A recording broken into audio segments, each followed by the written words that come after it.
Hello everyone, good morning. Welcome back to my another video. कैसे हैं आप लोग? आई होप अच्छे होंगे। और यहाँ पे मेरे दिन की शुरुआत हो चुकी है और आज मैं उठी थी 4:45 पे। और उठने के बाद में एज़ यूजुअल जो मेरा रूटीन होता है, एक गिलास गर्म पानी करना, देन इसके बाद में उसको सिप सिप करके पीना। फिर इसके बाद में अपना जो फ्रेशन अप होना, नहाना धोना, वो सब चीज़ें जो होती हैं वो मैंने किया था। और इसके बाद मुझे अपनी स्टडी करनी है, सो यहाँ पे मैंने नहा लिया था और नहाने के बाद में आ गई थी अपनी स्टडी करने के लिए। और फ्रेंड्स, आप लोग की बहुत सारी क्वेरीज़ आ रही थी कि आप केवीएस की तैयारी कैसे करोगे और जो भी स्ट्रेटजी हो आप हमारे साथ शेयर करो।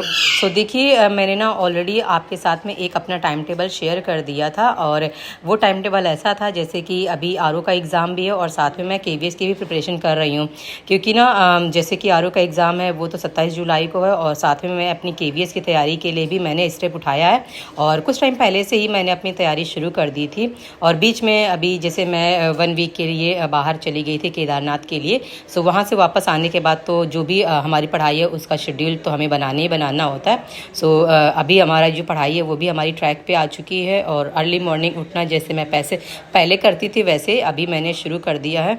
और इसी वीडियो में आपको बताऊँगी कि केवीएस के लिए ना मैंने किस तरह से अपनी तैयारी शुरू की है और मैंने कौन सा बैच परचेज़ किया है। सो इस वीडियो को एंड तक देखिए, आपको ज़रूर फ़ायदा मिलेगा। और अभी मैं अपना फर्स्ट स्टडी स्लॉट करूँगी जिसमें से मैं सीडीपी करूँगी। और जैसे कि जब मैंने डीएलएड किया था ना उसी टाइम पे मैंने सीटेट 1 हो गया, पेपर 2 भी हो गया और साथ में टेट हो गया। ये दोनों ही चीज़ें मैंने क्वालिफाई कर लिया था। सो देखिए, जब उस टाइम तक तो ऐसी कोई बात ही नहीं थी क्योंकि ना बैच लेने की ज़्यादा नीड नहीं होती है। यूट्यूब से ही जो फ्री पढ़ाई होती है वो मैंने वहाँ से किया था। और आप लोग सब जानते होंगे जो हिमांशी मैम का जो वो लेट्स लर्न पढ़ाती हैं उसमें, सो वहाँ पे तो फ्री ऑफ कॉस्ट ही पढ़ाती हैं। और लेकिन उनका जो बैच है वो भी उसमें भी पढ़ाती हैं। सो करियर विल ऐप जो है उसमें बैच मैंने इनरोल किया हुआ है अपना। और उसी में मैं जैसे कि अभी बहुत सारी क्लासेस हो चुकी हैं। ये बैच तो बहुत जनवरी में निकला था लेकिन इसको मैंने बाद में परचेज़ किया है। सो इसीलिए ना इसमें बहुत सारी क्लासेस पड़ी हुई हैं, लेकिन मैं कोशिश कर रही हूँ कि एक दिन में कम से कम दो वीडियोज़ हैं और 1.5x में या फिर जैसे कि 1.75 में, ऐसे अगर नहीं समझ में आ रहा तो 1.75 में ऐसे इस रेजोल्यूशन पे करके मैं वीडियोस देखती हूँ ताकि ना चीज़ें जो हैं वो जल्दी भी कवर हो जाए। और देखो, जब हम सीटेट वगैरह जब पास हो जाते हैं ना तो ये सब चीज़ें ना जब देखते हैं ना तो चीज़ें ना समझ में आती हैं। कुछ जो होते हैं जैसे कि कुछ नए टॉपिक्स होते हैं वो होते हैं, बाकी जो जब आपने सीटेट क्लियर कर लिया है ना तो जब आप सीडीपी पढ़ोगे ना तो आपको ऐसा नहीं लगेगा कि हाँ आपने कुछ नया पढ़ा हुआ है। आपको लगेगा नहीं, ये सब चीज़ें जो ना हमारी जानी पहचानी है। बाकी चीज़ें जैसे केवीएस के अंदर जैसे लीडरशिप वगैरह है तो ये सब चीज़ें नई नई हैं तो इसमें थोड़ा सा लगेगा आपको, लेकिन जब आप पढ़ना शुरू करोगे ना तो वो सब चीज़ें भी कवर हो जाएंगी।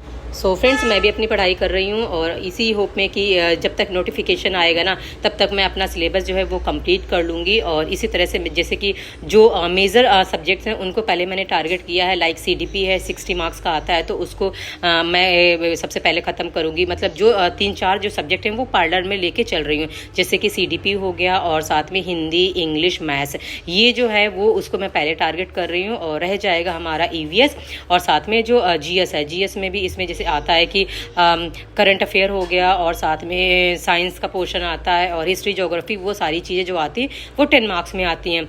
और जैसे कि 5 मार्क्स में आता है कंप्यूटर और 5 मार्क्स में आता है रीजनिंग। तो वो सब चीज़ें हैं वो उनको मैं धीरे धीरे बाद में कवर करूँगी। लेकिन जो ज़्यादा सब्जेक्ट के हैं, जो ज़्यादा मार्क्स के हैं ना, उनको सबसे पहले मैं टारगेट करूँगी। जैसे कि अब रीजनिंग हो गया, रीजनिंग तो उसमें भी हमारा काम आ रहा है, जो हम आरओ का एग्ज़ाम देंगे और साथ में इसमें भी काम आएगा।